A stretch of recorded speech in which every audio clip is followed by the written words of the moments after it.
Good day to all employers in Hong Kong.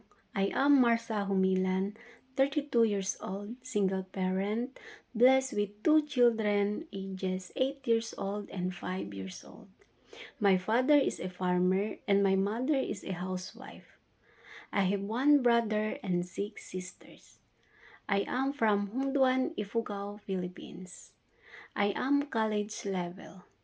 I am Roman Catholic.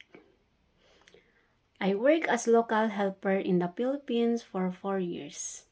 I have served 4 members of the family, 2 adults and 2 children aged 3 years old and newborn baby. My main duties are cleaning the house, marketing, cooking, washing dishes, washing clothes, ironing, and taking care of children.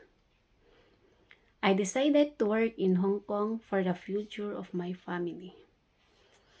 To my future employer, Sir, Madam, I am honest, responsible, and hardworking.